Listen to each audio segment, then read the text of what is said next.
Hey guys, how you doing? It's Gavin from Car Buying Guru, and this is episode 2 of Ask a Car Buying Guru. And today I just want to have a general chat, to be honest with you, because I was tagged in a post on LinkedIn. You can find me on LinkedIn, just literally search Gavin Cameron on there, and I should come up. And if that doesn't work, search for Car Buying Guru, and I should come up. But anyway, so I was tagged in a conversation that had occurred regarding car dealers. Now, this gentleman had a very bad experience with a car dealer. Parking was one of his issues, people ignoring him once he's gone in, etc. Now, the thing is, there's a stigma attached to car dealerships and car dealers, and I mean, the business that I've created and what we're doing with Car Buying Guru is not necessarily to down car dealers, because they're not all bad.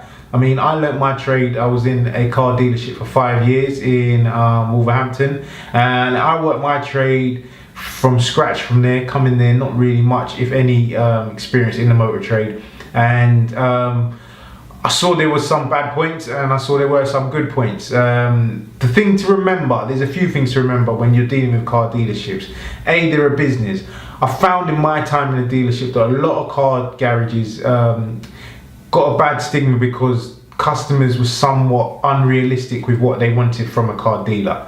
For example, part exchange prices. They're buying cars off you to then sell to the public, or they may send them to auction, but 9 times out of 10 they'll keep it and sell it to the public. Now, any of you that own businesses that buy and sell stuff know that you buy at a lower price than what you sell it at, and the bit in between is your margin. That's what you pay your staff with. That's how you build your business. So a lot of people will go on Auto Trader, they'll have a look and they'll see a Ford Fiesta for 5,900 even, and then they'll ask the dealer to pay them 5,900 as a part exchange. Doesn't happen. So it's just little things like that that people are unrealistic about. Now, you do need to stay realistic when looking at going to a car dealer to do your business. Now, are there some dodgy ones out there? Yes, there are. The FCA is cracking down, and for those that don't know, the FCA is a Financial Conduct Authority. It's a company that basically oversees all financial goings on within consumer business and consumer rights, and they are cracking down on car dealers in particular because there have been some dodgy stuff going on. Now, does that mean that every car dealer is the same? No. A lot of car dealers having to clean up their act just to stay in business, to be honest. Jail times can be had, etc. It's just not good for business, not good for reputation. It's not good for your life if you are caught doing something you shouldn't be doing in a car dealership. Now, with that said, when you're looking at a car dealership, when you're looking at going on finance with a car dealer, again, there's profit margins to be made. Some of them aren't able to do the deals that you may be able to get from a bank, for instance, or even brokers like ourselves at Car Buying Guru, because they have bigger overheads. They've got to pay staff commissions, they've got to pay rent, etc, etc. Now, what you can do is do a bit of shopping around, go to a few different dealerships and find out which dealer's going to be offering you the best possible deal. Don't just go to your local dealership because it's close to you, because it's convenient. We live in a modern day now where you can search on the internet before you even go out and get into the car to go shopping for a car.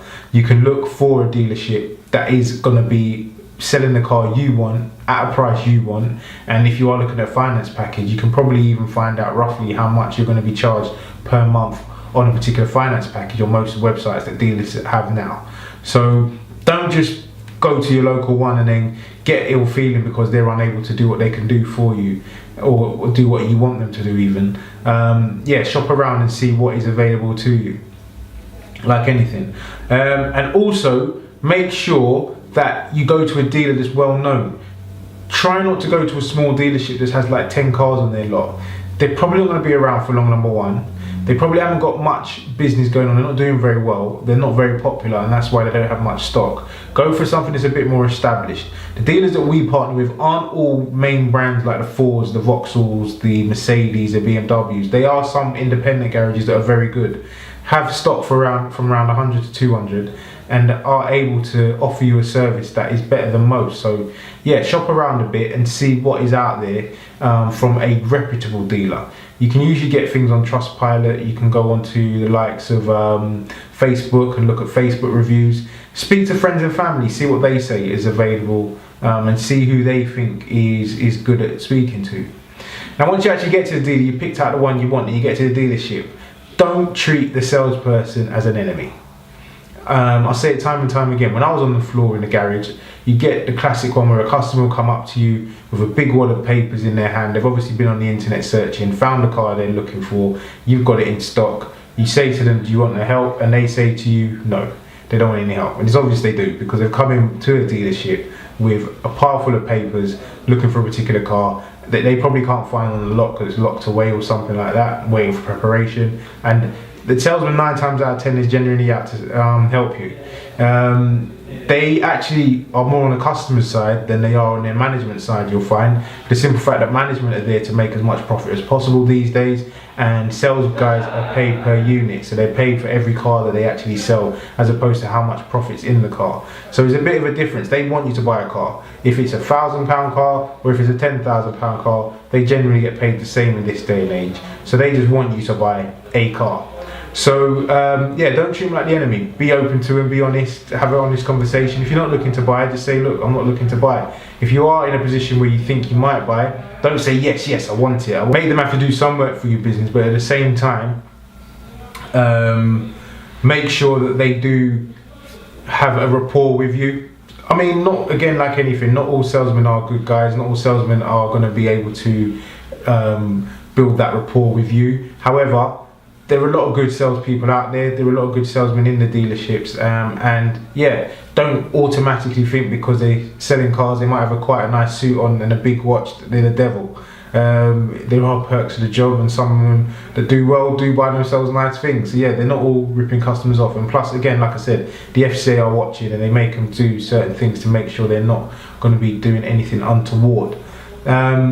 And also, like, shop around, like I said before, but not only just shop around, but when you're actually in the mode of purchasing a vehicle at a dealership, don't just go and jump in and buy the first one you see, or get caught in emotions and buy off impulse. You're buying a car at the end of the day. You're not buying a pair of jeans, you're not buying a pair of shoes. It's a big purchase, so yeah, just be sensible when going into a dealership. And if you are encountered with a pushy salesman, just, do you know what I mean, put them at arm's length and let them know that you're not necessarily looking to buy that day. If the deal's right for you, then go ahead, but don't be pushed into anything.